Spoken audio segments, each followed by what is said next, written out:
In a move to bolster Ukraine's military capabilities, U.S. President Joe Biden has agreed to provide Ukraine with long-range Army Tactical Missile Systems, ATACMS. These missiles can target Russian military logistics at significant distances, enhancing Ukraine's defensive capabilities as it faces ongoing conflict with Russia. Although the U.S. initially hesitated to provide ATACMS due to concerns of escalation, Ukraine has committed not to target Russian territory with them. This decision comes as Ukraine continues to seek advanced weaponry to counter Russian forces and amid tensions in the region. The Philippines has accused China's Coast Guard of installing a floating barrier in a disputed part of the South China Sea, blocking Filipinos from entering and fishing in the Scarborough Shoal.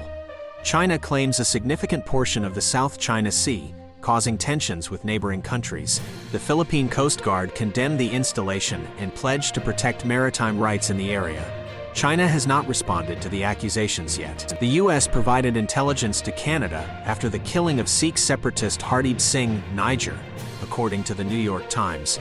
The report came as the U.S. diplomat in Canada confirmed shared intelligence among Five Eyes partners, supporting Canadian PM Trudeau's allegations against India in Niger's murder. India has refuted the claims and expelled a senior Canadian diplomat, accusing Canada of being a safe haven for terrorists. The U.S. urges India to cooperate with the Canadian investigation, though concerns arise regarding diplomatic implications. Following the assassination of Canadian Sikh activist Hardeep Singh, Niger, the FBI warned Sikh activists in California of potential threats to their lives.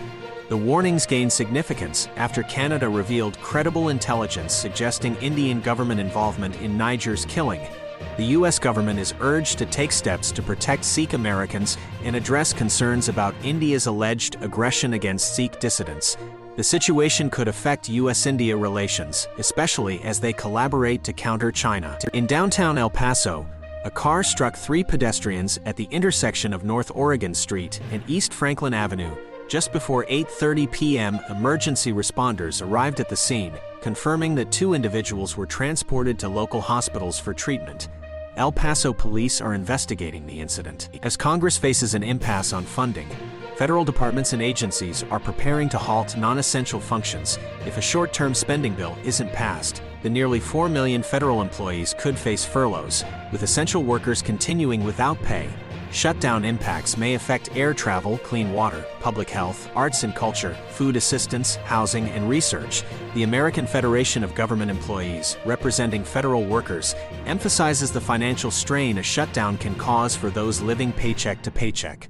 Congressional action is urged to prevent a government-wide shutdown. Representative Andy Kim, DNJ, announced his bid to challenge Senator Bob Menendez, DNJ, in 2024 amidst the senator's federal bribery charges, facing mounting calls for resignation. Menendez, defiant in response, was indicted for alleged acceptance of bribes. Kim, aiming to ensure integrity, emphasized the need for better representation. If Menendez steps down, other potential Democratic candidates include Reps. Gottheimer and Sherrill. Kim, the first Asian American Congress member from New Jersey, eyes a Senate seat in the upcoming election. The leadership of Nagorno-Karabakh, home to 120,000 ethnic Armenians, states their intention to leave for Armenia, rejecting living under Azerbaijani control and fearing ethnic cleansing. Azerbaijan guarantees rights and integration, but Armenians fear repression. Russian peacekeepers will assist those choosing to leave. The recent Azerbaijani victory in the long-standing conflict prompts the exodus, impacting the South Caucasus region's power dynamics. The fate of Nagorno-Karabakh's Armenians raises international concern. The region, historically disputed, faces a critical shift as it returns to Azerbaijani control. In Largo, Florida, a 41-year-old woman, Sabrina Peckham, was discovered lifeless in a waterway, gripped by a 13-foot alligator. A neighbor spotted the horrifying scene and alerted authorities. Responding officials humanely killed the alligator and recovered the victim's remains. The cause of her death is being investigated by the Pinellas County Medical Examiner. Further details about the incident are pending. In a continued response to Russian occupation, Ukraine carried out a second missile strike on Sevastopol, targeting Russia's Black Sea Fleet headquarters.